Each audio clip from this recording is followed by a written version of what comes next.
పాలన గురించి ఏం చెప్తాం, అందరు చూసేదే. ఏం అన్నీ అంటాడు, ఏం చేయడు. ఇచ్చే వాళ్ళకే ఇచ్చుకుంటా పోతున్నాడు, లేని వాళ్ళకి ఏం లేదు.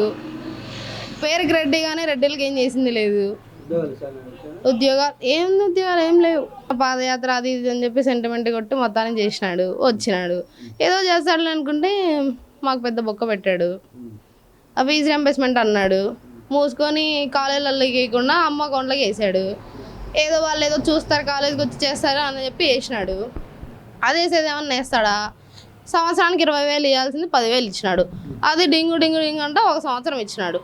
2 ఏళ్ళు ఏమి ఇచ్చిందిలే. ఈ సెమ్ ఇంక ఎలక్షన్లు వచ్చినాయి, మాకు 4th ఇయర్ మళ్ళీ మేము 26,000 కట్టుకోవాలా.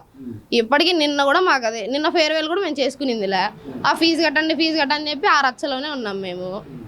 ఇంకా అప్పటికప్పుడు రావాలంటే ఎట్టొస్తాయి? ఆయన మీద నమ్మకంతో వీళ్ళేమో గమ్మున అయిపోయినారు, ఫీజులు కట్టుకోకుండా. ఆయన వేస్తాడని చెప్పి ఆ కాలేజ్ వాళ్ళు ఏమో వేస్తాడు తీసుకోండి అని. 2 సంవత్సరాలు లేని నమ్మకం మాకు ఇప్పుడు ఎట్టొస్తుంది? 2 సంవత్సరాలు మేమే కట్టుకున్నాం, కొత్తగా ఇప్పుడు ఎట్టిచ్చి కడతాడని మేము నమ్మాలా? ఆల్రెడీ ఆయన ఇవ్వకముందే మేము కాలేజీలో కట్టుకుంటున్నాము. వాడేమో ఎప్పుడు వేస్తాడో మాకు తెలియదు. వేసేందుకు మేమైతే ఆగలేము కదా. మేము ఆగినాను, మా కాలేజ్ వాళ్ళు అయితే ఆగారు కదా. వాళ్ళు బ్లాక్మెయిల్ చేస్తున్నారు, మేము ఎగ్జామ్ ఫీజు కట్టించుకోము అది ఇదని మాట్లాడుతున్నారు. దానివల్ల మా లైఫ్ ఎందుకు మేము స్పాయిల్ చేసుకోవాలా? సో కాబట్టి ఆ సైడ్ అయితే మాకేం నమ్మకం లేదు. ఇది రైతు భరోసా అది ఇచ్చాడని చెప్పినాడు, మాకేమొచ్చింది? ఏం రాలా. మొన్న లాస్ట్ టైం ఆసాని తుఫాన్ వచ్చినప్పుడు చాలా మందికి పంట నష్టం వచ్చింది, మాకేం రాలా దాని సైడ్. ఆ సైడ్ నుంచి కూడా ఏం రాలా. నెక్స్ట్ ఇప్పుడు మా బాబాయ్ అన్నాడు, హ్యాండిక్యాప్డ్ మా బాబాయ్ ఫిజికల్లీ, దానికి వెహికల్ కోసం ఏదో చెప్పినారంట, దానికి అప్లై చేసుకున్నాం, దానికి ఏం రాలా. చేసి చేసి చేసి చేసి ఇంకెంతసేపు చేయాలి మేము దాంట్లోకి? చూసి మాకు కలిసిపోయినాం మేము ఇంకా. సో కాబట్టి నెక్స్ట్ టైం మేము ఇంకా వద్దనుకుంటున్నాం ఆయన. ఇప్పుడు రాబోయే కాలంలో ప్రస్తుతానికి మన రాష్ట్రం బాగుపడాలన్నా, విద్యార్థులు బాగుపడాలన్నా ఎవరు ముఖ్యమంత్రి అయితే బాగుంటుందమ్మా? టీడీపీనే. ఎందుకంటే ఆల్మోస్ట్ ఎగ్జాంపుల్ ఉంది కదా, హైదరాబాద్ని ఎంత మట్టుకు ఇప్పుడు చేసిన. ఇంకా తెలుగు రాష్ట్రాలను వస్తే ఎవరైనా డెవలప్డ్ సిటీ ఏదంటే హైదరాబాద్ అనే వస్తుంది. నెక్స్ట్ మేబీ ఆయన ఉంటే ఇయర్ నెక్స్ట్ అమరావతి అని చెప్పేవాళ్ళం మేము. సరే ఆయన స్థాపించినాడు, ఈయన ఏమన్నా దాన్ని కంటిన్యూ చేస్తాడా అంటే అది చేసింది లేదు. వాడు చేసిన నేను ఎందుకు కంటిన్యూ చేసేదానికని నేను అనుకున్నాడేమో, మనకు తెలియదు ఆ విషయం. ఇంకా వాళ్ళు చేయక వీళ్ళు చేయక మధ్యలో మేము నిలబడిపోయినాం. ఇప్పుడు మా సీనియర్స్కి రెసిషన్ పీరియడ్ ఉంది ఫుల్. ఇంకా నెక్స్ట్ మేము ఇంకా మా బీటెక్ అయిపోతే మేము ఎక్కడ తల దాచుకోవాలో మాకైతే అర్థం కావట్లే. అది వస్తే జాబ్ వస్తుంది, అదైతే నిజమే. జగన్ తీసుకున్నాడు. మా భూములు మాకు కావాలి, కోర్టుకు వేసినారు, తిరుగుతున్నాం కోర్టు చుట్టూ, ఏం కాలే. అందుకు మా అయ్యప్పకు 3 గంటలది బండి ఇవ్వకుండా చేసినారు, రాలేదు. ఎన్నిసార్లు టీడీపీ ఉన్న దాంట్లో ఏ రోజు మా ల్యాండ్స్ పైన ఏం రాలా. వన్స్ జగన్ వచ్చిన తర్వాతే మా ల్యాండ్స్ పైన ఇష్యూ స్టార్ట్ అయింది. అక్కడ మేము వేసుకునే పొలం కూడా ఆగిపోయింది మొత్తం. అదే కదా చెప్పేది మేము. అవే బాగుంటుందమ్మా చంద్రబాబు నాయుడు. ఎలా ఉందమ్మా జగన్ పాలన? పెరిగినాయి, బస్సు ఛార్జీలు పెరిగినాయి, కూరగాయలు పెరిగినాయి, బియ్యం పెరిగినాయి. ఈ పింఛను కూడా ఇవ్వడం లేదు నాకు సరిగా. ఏమో మళ్ళీ ఏదో చంద్రబాబు నాయుడు వచ్చి మేలేమని అంటున్నారు అందరూ. వైసీపీ ఎమ్మెల్యే ప్రజలకు వచ్చి ప్రజల సమస్యలు తెలుసుకుంటున్నాడా? ఇంకా ఎవరు రాలేదు, ఇంతవరకు రాలే. తెలుగుదేశం వాళ్ళు వచ్చిపోయినారు, నిన్న వచ్చిపోయి అడిగినారు. సైకిల్ బెండ్ అంటే బెచ్చంలే అన్నాము. అయితే బాగుంటుంది. ఏదో పింఛను 5 నెలలు 6 నెలలు ఇది భర్త చచ్చిపోయి, ఇంకా పింఛను కూడా ఏం రాలే నాకు. దానికి వచ్చేదానికి ఏదైనా వచ్చేది. చాలా దరిద్రంగా ఉంది సార్. ఆయన వచ్చినప్పటి నుంచి మాకు ఏదే అమౌంట్ ఒకసారి పడింది, కరెంటు బిల్లులు పెంచినాడు, నిత్య సరుకులు భారీగా పెంచినాడు, బస్ ఛార్జీలు పెంచినాడు. మాకైతే ఇల్లు కూడా లేదు. ఇల్లు కూడా అప్లై చేసినా కూడా, ఎన్నిసార్లు అప్లై చేసినా కూడా మాకు వాళ్ళు ఇవ్వడం లేదు సార్. వాళ్ళు అందులో మా పాపకు బాగా లేకుండా నా పిల్లకు నెలకు 4,000 ఇంజక్షన్కి అవుతుంది. కానీ వాళ్ళు ఎన్ని మాటలు ఎమ్మెల్యే దగ్గర, కలెక్టర్ల దగ్గర అన్ని చోట్ల తిరిగినా కూడా వాళ్ళని పట్టించుకోలేదు.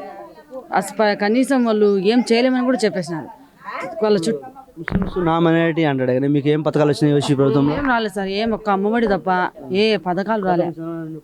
గతంలో ఉన్నప్పుడు రంజాన్ తోఫా వచ్చింది, ఇది పెళ్ళికి డబ్బులు వచ్చినాయి, ఇల్లులు వచ్చినాయి విధవాళ్ళకు. మాకు కాదు, విధవాళ్ళకు వచ్చినాయి. ఆయన ఉన్నప్పుడు అన్నీ బాగున్నాయి. లోన్లు కూడా వచ్చినాయి, నిజంగా లోన్లు కూడా వచ్చినాయి. ఈయన వచ్చినప్పటి నుంచి మాకు అన్ని కరెంటు బిల్లు అయితే కరెంటు బిల్లు కట్టుకోవాలా, బాడీ కట్టుకోవాలా, బాడీగా తుప్పగానే వచ్చింది కరెంటు బిల్లు కూడా. కరెంటు బిల్లు కట్టుకోలేకనే ఆత్మహత్య చేసుకొని వచ్చామో ఏమో అట్లా అనిపిస్తుంది. ఆయన వచ్చినప్పటి నుంచి అట్లా ఉంది. ఆయన దిగిపోతేనే మేలు.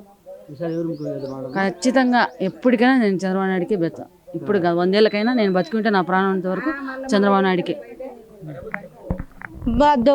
మాకు కొంపలు లేవు, గోడలు లేవు. ఈ జగన్ వచ్చిన అన్ని నాశనమైన, కరెంటు బిల్లులు అయినా అన్ని చేసిన నేను. ఆయన రావాలి సైకిల్కి గుర్తుగా బేల ఆయన మహాన్ వచ్చాం, జగన్కి గుద్దు ఆయనకి వచ్చాం సైకిల్కే.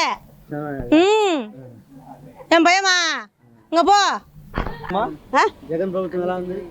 జగన్ ప్రభుత్వం అన్ని ఎత్తిపోయినాయి, అన్ని పిరం పిరం పిరం పిరం పెట్టేసినాడు. ఎప్పటికైనా మాకు చంద్రబాబు డాకరా పెట్టింది ఆయన, గ్యాసులు ఇచ్చింది ఆయన, అన్ని చేసింది మాకు ఆయన. ఆయన నిలబెట్టినాడు, వచ్చేదే తెలుగుదేశం అంతే. నేను చెప్తాను చూసామి, చెప్పినా చెప్పకపోయినా వచ్చేది తెలుగుదేశం. ఎప్పటికైనా చూసుకో, ఆ ఫలానా ప్రకాశం ఫలానా ఏమని అనుకో, వచ్చేది ఆయన. జగన్మోహన్ రెడ్డి కరెంటు పెంచినాడు. నాది పింఛని ఎబ్బుటాల నుంచి 200తో వస్తానది.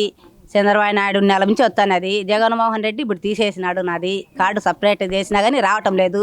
విజయవాడలో అన్యాయి అని అంటున్నాడు. ఎన్ని వాళ్ళు సత్యవాళ్ళం పోయినా వాలంటీర్ కాడి మీద ఎవరు ఏం చేయలేకనున్నారు. ఇంకా ఈ కరెంటు బిల్లు సరుకులన్నీ రేటు ఉన్నాయి, బియ్యం కాడి నుంచి రేటు ఉన్నాయి. బీద బిక్కు ఏం తినాలా, ఏం బతకల్లా, ఏం తెచ్చుకోవాలా, మేము ఒంటిగా అండోళ్ళం, మగోళ్ళు లేని వాళ్ళం ఎట్లా బతకల్లా. దానివల్ల ఉండేటి తీసేసే. పింఛని అదే పోయిండేది, ఇప్పుడు అదే తీసేసింది. అసలుదే ఇప్పుడు 18 ఏళ్ళు నా భర్త చనిపోయి 18 ఏళ్ళు అయితే చచ్చిపోయింటే 200 కాడి నుంచి చంద్రబాబు నాయుడు ఇచ్చినాడు. ఇప్పుడు ఎప్ప గెలుస్తానంటే నాకు తీసినాడు. ఇప్పుడు 5 ఏళ్ళ పొద్దు అవుతుంది నా భర్త మా అత్త మునమొప్పే, నేను మునమొప్పే, నా కొడుకు ఒకడు ఉన్నారు, 3 మంచాలం ఉన్నాం. మాకు ఎవరు చూడాలా, 2 మగవాళ్ళు లేరు. పింఛని తీసినాడు. ఎన్ని మాట్లాడినా ఇదే వాళ్ళవన్నీ అంటారు. సత్యవాళ్ళం పోయినా వాళ్ళకి అడిగినా ఎవరికి అడిగినా అదే మాట చెప్తున్నారు. వస్తుంది అంటున్నారు. ఇప్పటికి రాలేదు. 5 ఏళ్ళ పొద్దు అవుతుంది. 2 నెలలు 3 నెలలు ఇచ్చినాడు గెలుస్తానంటే ఇప్పటికి లేనాది. అన్ని రేట్లు ఉండ, ఏం తిని బతకాలా మేము. ఆమె ముసలామె, నేను మునోపరాలనే. పింఛనీళ్ళు అన్నా ఇవ్వాలి కదా, ముందు వచ్చినట్టు అన్నా ఎందుకు కాదు ఇవాళ. అలా మాకు పింఛనీ రావాలా, ఆయన గెలిస్తే నాకు పింఛనీళ్ళు ఖచ్చితంగా రావాలా. నాకు ఆయనే రావాలా, చంద్రబాబు నాయుడే కావాలా నాకు.